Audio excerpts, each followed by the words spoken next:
I came here to save you. The fortress is taken. It is over. Do not cite the deep magic to me, witch. I was there when it was written. You're my only hope. We shall fight on the beaches. There will be days when we lose faith. We band of brothers. But take heart. Look around you. You're not in this fight alone. I bid you stand! Men of the West!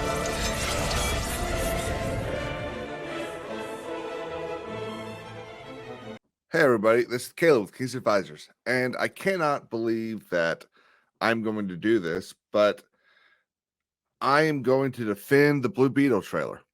Now, I know we are all probably really annoyed with this clip.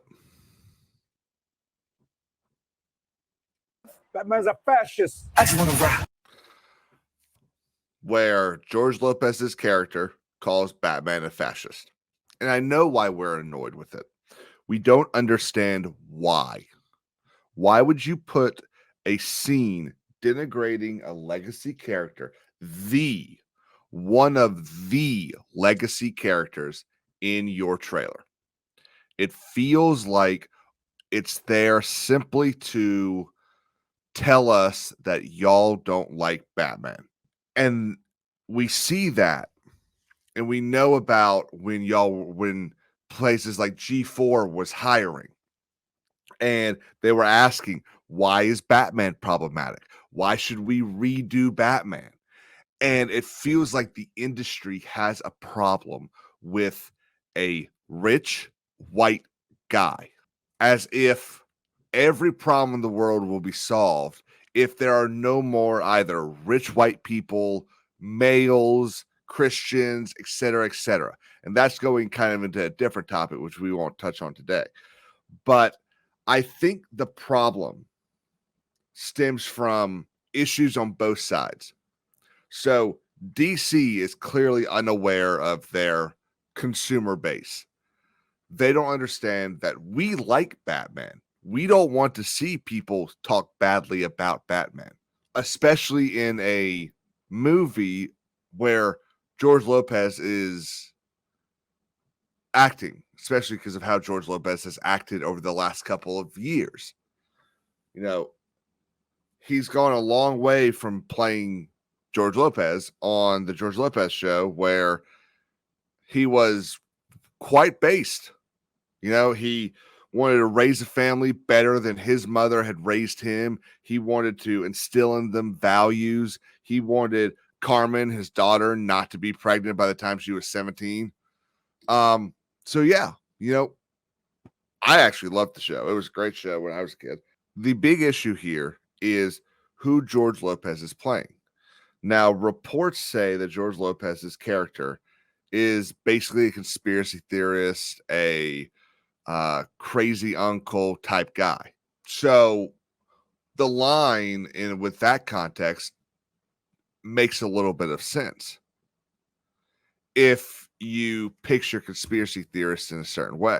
What's funny though is there's a scene I actually have a bigger problem with, and I'm trying to get the trailer up to that point so that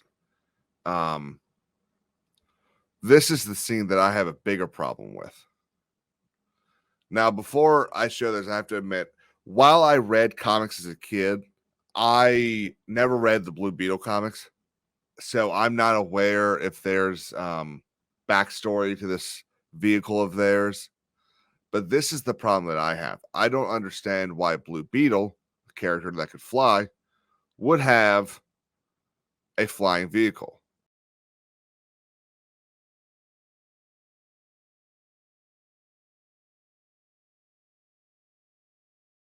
But here we go. That's the thing I have more of a problem with. It would appear that what we're getting is another family team up scene, because you've got George Lopez piloting this Blue Beetle vehicle.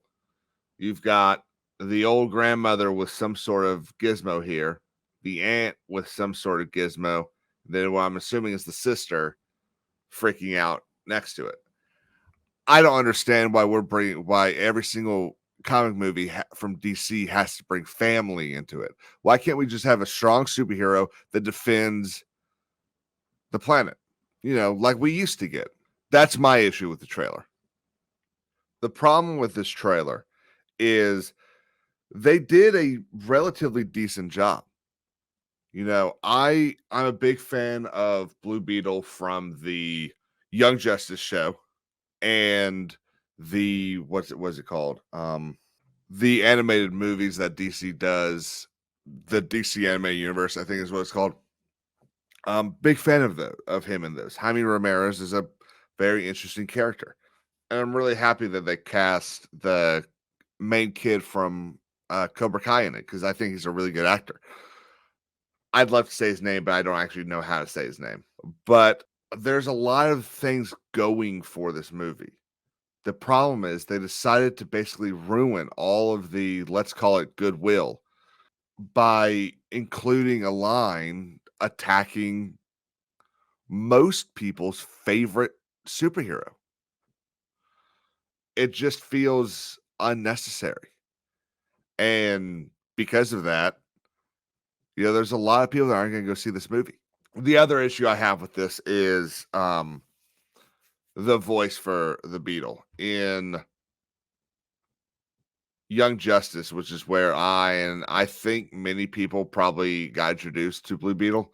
It wasn't a Siri sounding voice. It sounded more human. And I don't understand why we had to get like a robotic computer voice. It's a bit unnerving.